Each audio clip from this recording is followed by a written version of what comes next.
Ironi rencana pembangunan Pulau Rempang. Bentrokan antara aparat dengan warga terjadi di depan kantor BP Batam.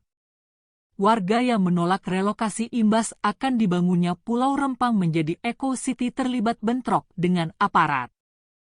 Pulau Rempang sendiri masuk ke dalam rencana pembangunan strategis nasional 2023 sebagai Rempang Eco City. PSN 2023 tertuang dalam Permenko Bidang Perekonomian RI Nomor 7 Tahun 2023 tentang perubahan ketiga atas perubahan Menteri Bidang Perekonomian RI Nomor 7 Tahun 2021 tentang perubahan daftar proyek strategis nasional. Kawasan ini diestimasi akan mendapatkan investasi sebesar 381 triliun sampai dengan tahun 2080. Dengan luas 17.000 hektar, kawasan ini direncanakan akan dibangun menjadi kawasan industri, perdagangan dan wisata. Tujuannya adalah mendongkrak perekonomian serta meningkatkan daya saing Indonesia dengan Malaysia dan Singapura. Pemerintah Indonesia menargetkan pengembangan Rempang Eco City dapat menyerap hingga 306.000 tenaga kerja hingga tahun 2080 mendatang. Setidaknya akan ada 7 zona yang akan dikembangkan, seperti zona industri, zona agrowisata, zona pemukiman dan komersial, zona pariwisata, zona hutan dan pembangkit listrik tenaga surya, zona margasatwa dan alam serta zona cagar budaya.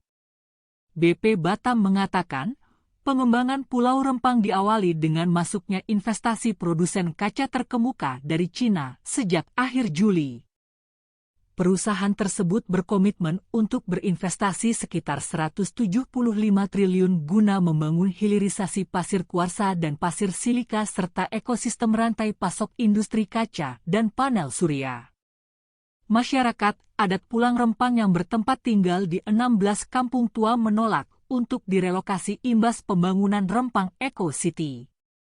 Beberapa suku adat, seperti suku Melayu, suku orang laut dan suku orang darat tidak mempermasalahkan pembangunan Rempang Eco City asalkan di luar 16 titik kampung.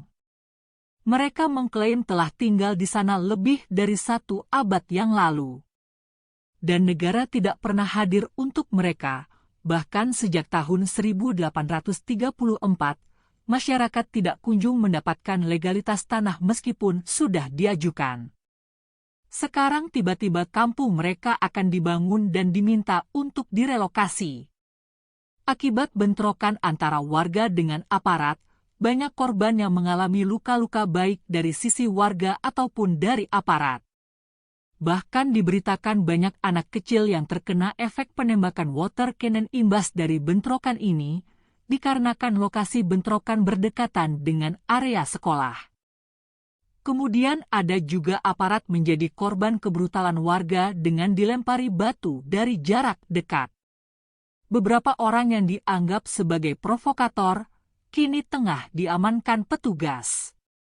Upaya musyawarah, upaya sosialisasi dengan musyawarah mufakat tampaknya masih belum menemukan titik temu. Namun hal tersebut masih akan dilanjutkan sampai masalah tersebut dapat terselesaikan. Semoga kedua belah pihak dapat menemukan titik temu tanpa ada yang merasa dirugikan. Sehingga pembangunan dapat berjalan beriringan dengan masyarakat setempat dan masyarakat dapat ikut menikmati hasil dari pembangunan tersebut. Terima kasih sudah menonton, jangan lupa subscribe, like, dan komen, serta nyalakan lonceng notifikasinya agar Anda tidak ketinggalan informasi-informasi menarik lainnya.